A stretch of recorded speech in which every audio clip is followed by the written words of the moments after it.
उनको अपने आप पता है कि वो कितने गलत काम कर रहे हैं और उनको ये भी पता है हम जितने ज्यादा गलत काम करेंगे उतने ज्यादा पुरस्कार के हकदार अपने आप को सत्ताधारियों को दिखा सकेंगे। देखो मैंने इतनी बड़ी बेशर्मी की तो कुछ तो ज्यादा मुझे मिलना चाहिए। दूसरे समाज में नफरत फैला के जो इलेक्शन के सारे रूल्स हैं, कायदे कानून हैं, उनको धज्जियां उड़ाकर सत्ता पे फिर काबिज हो गए। तो ये इनका लक्ष्य सिर्फ और सिर्फ एक है, जिसको ये अब ये बता भी रहे हैं खुल के, हिंदू राष्ट्र यानी कि मनुस्मृति लागू करने का इनका सीधा सीधा।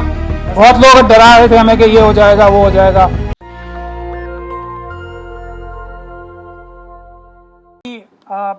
ये इंटेलेक्चुअल्स की गैदरिंग है, खास तौर पे वकीलों की गैदरिंग है। With the permission of the chair I only want to stress on certain points.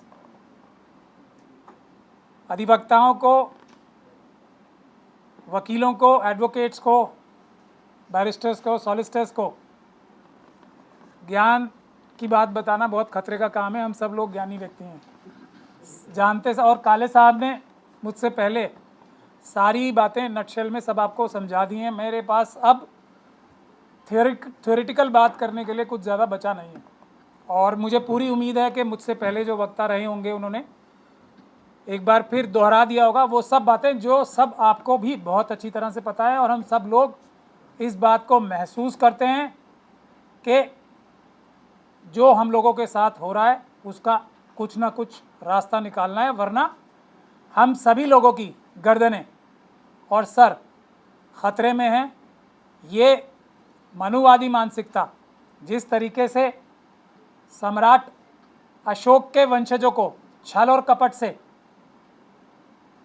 धोखे से सत्ता हत्या कर, जिस तरह से इन्होंने तब सत्ता हत्याई थी, आज उसी तरीके से छल और कपट और धोखे से ईवीएम के जरिए से दूसरे समाज में नफरत फैला के जो इलेक्शन के सारे रूल्स हैं, कायदे कानून हैं, उनको धज्जियां उड़ाकर सत्ता पे फिर काबिज हो गए। तो ये इनका लक्ष्य सिर्फ और सिर्फ एक है, जिसको ये अब ये बता भी रहे हैं खुल के, हिंदू राष्ट्र यानी कि मनुस्मृति लागू करने का इनका सीधा सीधा नज़रिया है। मनुस्मृति में क्या होगा, मनुस्मृति लागू होगी तो क्या होगा, मुझे इस गैदरिंग को बताने की ज़रूरत नहीं।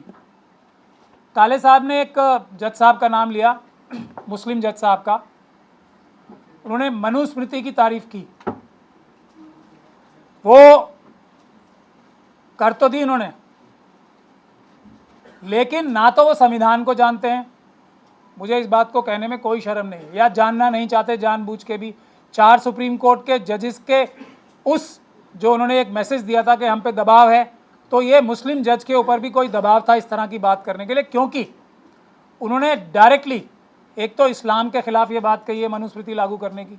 इस्लाम का बुनियादी मैसेज क्या है, इंसाफ और बराबरी, उसके खिलाफ बात की उन्होंने। दूसरा, इसका मतलब वो इस्लाम के बारे में भी या उसके खिलाफ बोलने के लिए भी मजबूर थे या उन्हें पता ही नहीं है। दूसरा, बाबा साहब डॉक्टर भीमराव अंबेडकर ने 25 दिसंबर 1927 को जिस मनुस्मृति को जला के भारत का संविधान बनाया था, उसी मनु के बारे में वो तारीफ कर रहे हैं, मनुस्मृति को लागू कराने की बात कर रहे हैं। तो वो बाबा साहब के बारे में भी कुछ नहीं जानते या बाबा साहब से ज़्यादा जानते हैं। वो दो ही चीज़ें होती हैं ना, या तो वो बाबा साहब से ज़्यादा समझदार हैं, जो कि पॉसिबल ही नहीं है, मतलब ये तो मजाक में भी कहना बेवकूफ़ी होगी, या वो बाबा साहब के खिलाफ जाके बात कर रहे हैं। दोनों ही सूरतों में ये समझ लेना चाहिए कि वो एक केज्ड पैरट हैं और उनको शर्म आनी चाहिए ऐसी बात करते हुए। एज अ मुस्लिम भी, as a upholder of the constitution of India, supreme court में बैठ के जज साहब भारत के संविधान के खिलाफ बात करें तो बहुत ही दुख होता। तो अब हमें करना क्या है, ये हालात हैं, ये एक ही एग्जाम्पल काफ़ी है आप लोगों को। दिल से नहीं बोल रहे होंगे वो, उनके ऊपर क्या दबाव होगा ये वही जाने। बोल ही नहीं सकता कोई भी व्यक्ति जो लीगल प्रोफेशन का हो, जो इन जज साहब ने बात बोली वो बोल ही नहीं सकता, और दूसरा मुसलमान भी अगर होगा तो वो बोल ही नहीं सकता है। तो अब हमें करना क्या है, इस करने के लिए बाबा साहब के जो इंटेलेक्चुअल पर्सनालिटी थी ना, उसके बारे में सबने बहुत बोला है, इतना बोला है कि ज़्यादा ही बोल दिया कुछ। जो उनकी एजिटेशनल क्वालिटीज़ थी, जो उन्होंने वकील होने के बावजूद रिस्क लेके एजिटेशन किए, सामने आके बहादुरी से, उसके बारे में मैं समझता हूं कम लोगों ने लिखा पढ़ा और बोला है। महाड़ आंदोलन आपको क्या सबको लगता है कि बहुत ही प्यार से गए होंगे बाबा साहब और कोई वहाँ उनके साथ हिंसा नहीं हुई होगी और प्यार से जाके उन्होंने पानी निकाल के पी लिया? कितनी बड़ी हिंसा हुई थी उनके साथ, क्या वो डरे थे? ये बुनियादी मूल मंत्र है बाबा साहब का, जो हम एक क्वालिटी जो भूल रहे हैं ना। 1927 में मार्च में महाड़ आंदोलन में आप लोगों को लगता है कि उनको पानी आराम से उठा के पीने दिया गया होगा? कितनी लाठी, कितनी गोली, कितनी तलवारें, कितने बर्छे चले होंगे उन पे, रुके? फिर उसी साल दिसंबर में मनुस्मृति जलाना 1927 में, बहुत आसान काम था ना, बहुत आसान काम था। कम वायलेंस हुई होगी बाबा साहब के ऊपर। इससे बड़े बहादुरी के काम मैं दो ही गिनवा रहा हूं आपको, और ये उनकी जिंदगी का रोजमर्रा का, रोज उनके ऊपर हमले होते थे, रोज उनके ऊपर खतरे होते थे। ये एस्पेक्ट हम कन्वीनियंटली भूल रहे हैं बाबा साहब का। और बहुत सारे लोग बोलते हैं ना कि कोई आंदोलन नहीं किया बाबा साहब ने। बाबा साहब ने इतने बहादुरी वाले आंदोलन किए कि शायद हम सब मिलके भी ना कर पाएंगे। तो एक वो जो क्वालिटी है ना, वो क्वालिटी हम लोग भूल रहे हैं, उनकी इंटेलेक्चुअल क्वालिटी को ही आगे रख के बात कर रहे हैं। ये आज की समस्याओं का सबसे बड़ा रीजन है। तो हमें सबको बाबा साहब ने जितने रिस्क लिए, और हमारे बाबा साहब से पहले भी जितने भी महापुरुष थे, उनके बाद भी जितने महापुरुष थे, जितने मैसेंजर्स ऑफ गॉड थे, उन लोगों ने कम रिस्क लिए थे अपनी जिंदगी पे। तो ये वाला एस्पेक्ट जो है हम पीछे छोड़ के सिर्फ थियोरेटिकल बातों पे आगे बढ़ते जा रहे हैं। ये आज जो गवर्नमेंट आ गई है मनुवादी मानसिकता की, इसमें आप जलसे करते रहिए, सेमिनार्स करते रहिए, इनको पूरी तरीके से बेनकाब कर दीजिए। इनको शर्म आएगी? आपको लगता है? शर्म ही नहीं है इन्हें। पहले एक टाइम होता था कि सरकार को अगर अखबार में कुछ छप जाए फ्रंट पेज पे, या कुछ ऐसी जजमेंट कोई पास कर दे, उसका क्रिटिसिज्म हो, तो जज साहब को शर्म आती थी। अब आपको लगता है कि आज के जजेस को किसी को भी शर्म नाम की चीज़ बाकी रह गई है? पूरी दुनिया में क्रिटिसिज्म हो रहा है बाबरी मस्जिद की जजमेंट का, और पूरी दुनिया में क्रिटिसिज्म हो रहा है अब ज़किया जाफरी की इस जजमेंट का, कि इस जजमेंट के लेखकों को क्या किसी को लगता है शर्म आ रही होगी? बल्कि ये उनके लिए एक एडिड एडवांटेज है कि देखो हमने इस हद तक जाके गलत काम किया है, तो अब हमारा जो पुरस्कार होना चाहिए वो कितना होना चाहिए, उस एंगल से नापा जा रहा है इन जजमेंट्स को। हमारे एक चीफ जस्टिस साहब ने गुहार लगाई थी जनता से कि आओ हमारी मदद करो। नहीं की जनता ने मदद।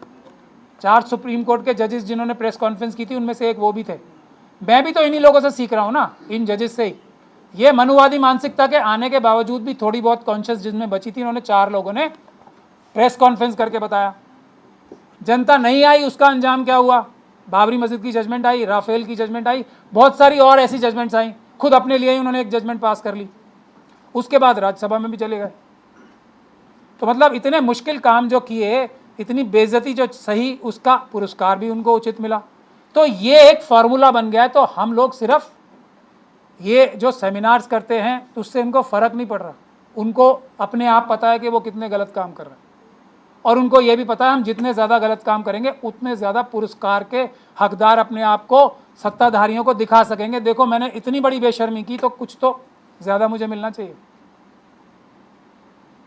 तो ये एस्पेक्ट है। इसके लिए जैसे मैं बार बार बोलता हूँ, आंदोलन जो बाबा साहब ने किए, उससे अगर हम 50% भी बहादुरी से आंदोलन करेंगे, और लॉयर्स की जिम्मेदारी है सबसे आगे रह के सबसे पहले खड़े रहने की किसी भी आंदोलनकारी के साथ।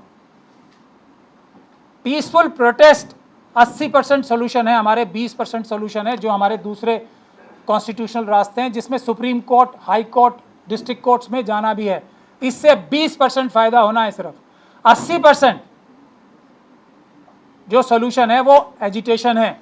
हम लोगों ने यहाँ लॉयर्स प्रोटेक्शन एक्ट के लिए प्रदर्शन किया था सुप्रीम कोर्ट में, बहुत बड़ा प्रदर्शन हुआ था।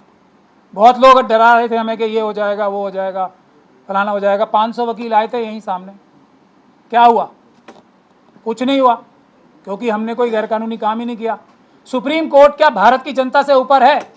नहीं है ना। देश की जनता मालिक है ना, देश की जनता प्रोटेस्ट करेगी, सुप्रीम कोर्ट को भी सुनना पड़ेगा।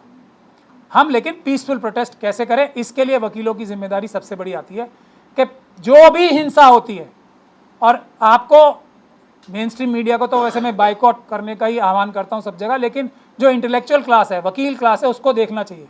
सिर्फ एक न्यूज़ चैनल देखना चाहिए किसी भी इशू पे, ताकि मनुवादियों की, आरएसएस की लाइन पता लग जाए।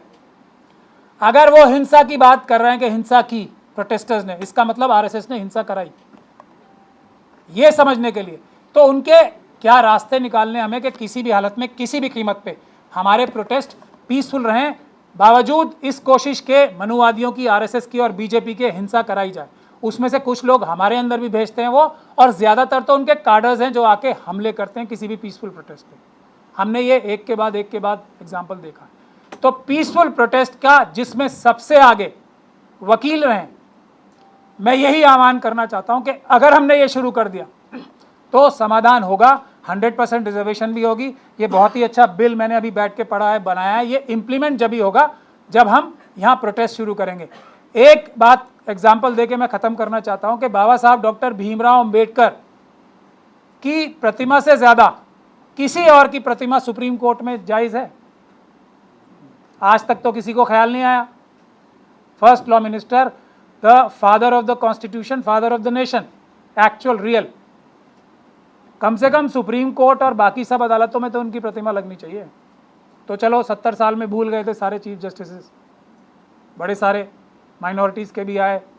मुझे तो अपने जजेस जो माइनॉरिटी के जजेस बने हैं उन पे सबसे ज़्यादा शर्मिंदगी होती है कि उनको भी ख्याल नहीं आया कि जो framer of the chief framer, architect of the constitution थे, उनकी कम से कम प्रतिमा लग जाए यहाँ पे, किसी और की तो लगी हुई है।